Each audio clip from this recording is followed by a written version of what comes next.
Michael Hawkins Jr., he's going to be ready to roll. Let's discuss coming up next here on Locked On Sooners.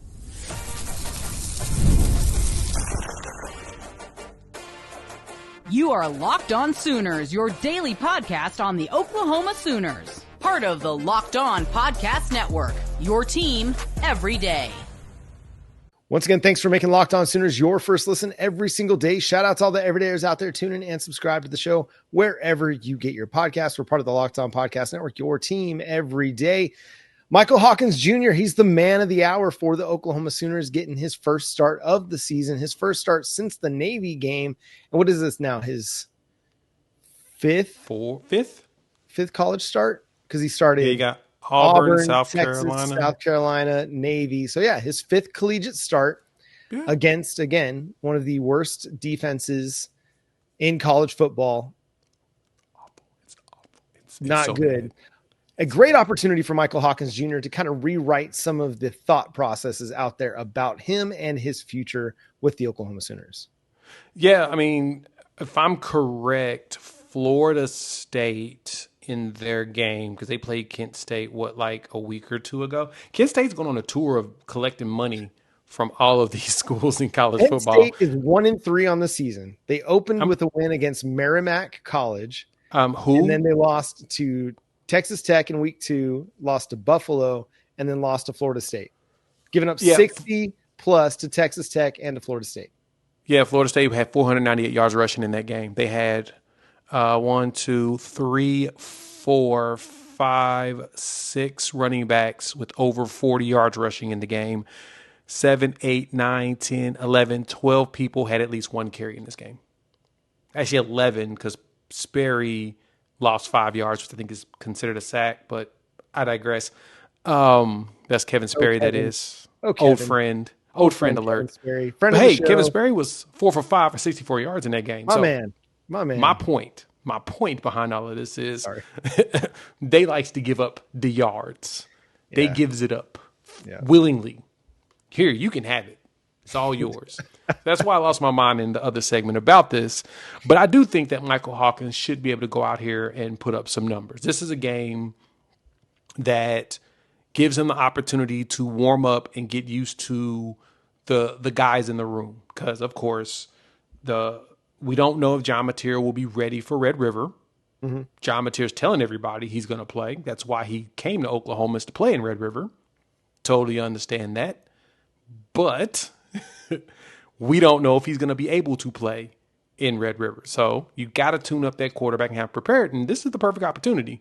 Michael's seen Texas before. He knows what he needs to do. He's got healthy wide receivers and Javonte Gibson coming back. Plus, you got everybody else. So you've got a full room of healthy receivers. You've got a basically healthy offensive line.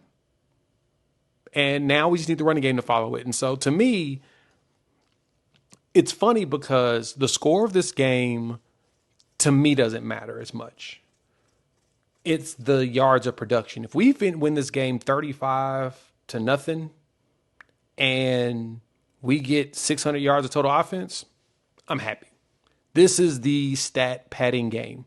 This is the game where you go out there, regardless of how dominant you can normally be, John, that you just go put up numbers. You just put up statistics. You ain't put up points, put up statistics. And I think this is a good opportunity for Michael Hawkins to really get out there reading defenses and just let it sling. Because as Ben Arbuckle said in the presser, BV's even said it, this dude's been a sponge. And Coach Kuceyeski's been working with them. And even his dad has been hyped about this coaching staff and how they've been working with them. Mm-hmm. And y'all know how he was last season. So my point is, if you get Hawk Sr. over there, like, obviously they're doing some stuff right, because that man is vocal when he needs to be. Yeah, and it just makes sense that he's going to have a better opportunity to develop this year because, again, he's behind a quarterback with a lot of experience, the guy that led the nation in total touchdowns last year. He's learning from an offensive coordinator in Ben Arbuckle and a quarterback's coach in John Kuceyeski, assistant quarterback's coach, let's be specific here, and John Kuceyeski, who have a track record of developing quarterbacks. From Western Kentucky to Washington State, now to Oklahoma, it's Bailey Zappi and Cam Ward, who are both in the NFL, and John Mateer, who's well on his way to being in the NFL. So what's not to like? You've got a lot of experience and guys that you can actually learn from. Whereas last year, and I think Brent Venables, not necessarily trying to throw shade at last year's staff, but in a way, kind of throwing some shade. You got to have the right people in the room. And between Seth Luttrell and Joe John Finley and Kevin Johns and Jackson Arnold, who was a pup from a quarterback's perspective, it wasn't the right situation to try to develop from.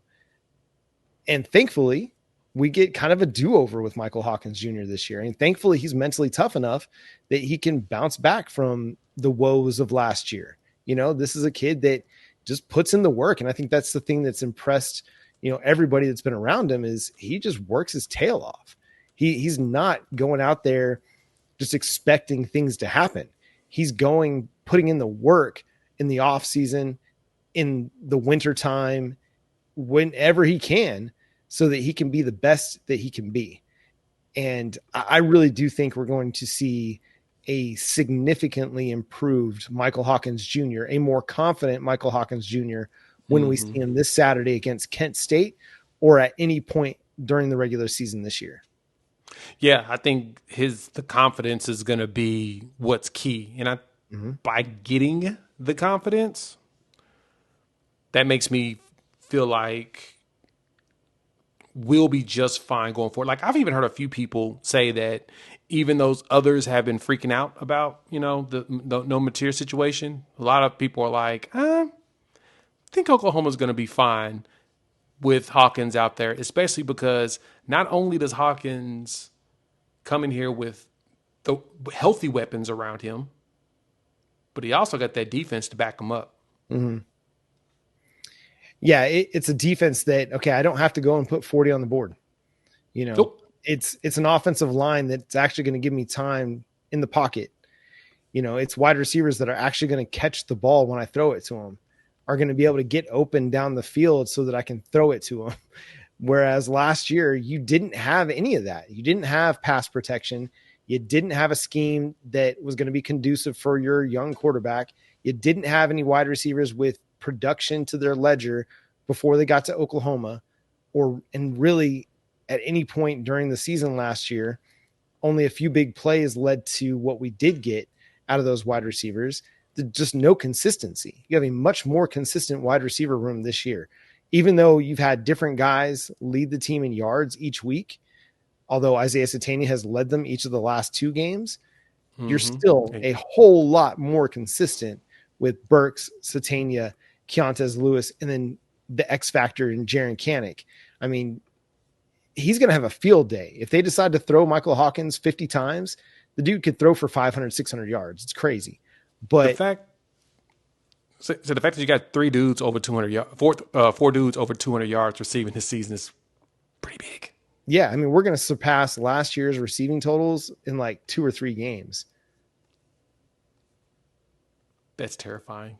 Yeah, like you might not end up with a 1,000-yard receiver, and that's okay. But you might have 4 or 5 guys with 500 to 800 yards receiving, and to me, that's going to be more indicative of this offense's growth and development and how productive they can be if it's diverse and the wealth has been spread quite well.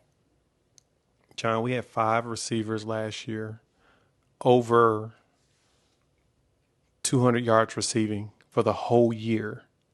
Yeah. With 3 of them being under 300 yards receiving for the whole year, and only 2 going over 300 yards in Hester and Sharp. We're going to surpass that this week. Yeah. No, yes. Yeah, like Bauer Sharp, like Jaren Kanak will probably surpass Bauer Sharp's numbers either this week or next. This week. Yeah. And Teenage 20. You can end up with 3 or 4 guys around 300, 400 yards receiving at the end of this week. He needs 17 yards, and Jaren Kanak will pass Bauer Sharp from last season. Nuts. He needs 17 yards. And that dude just started playing linebacker or started playing tight end this year. It's crazy. What a development. Shout out to JJF. I'm talking enough about Jaren Kanak. Jaren Kanak and JJF. Shout out to JJF for, I guess, helping him along the way. This is wild. I know. JJF, Joe John Finley, is easily the punching bag for Sooner Nation, but You can't discount what he's done with Jaren Kanak, or at least the part that he's played in Jaren Kanak's development. Let's talk defense, because that's been the biggest story of the Oklahoma Sooners so far in 2025. And I just don't know how many more ways that we can say it. This team is elite defensively.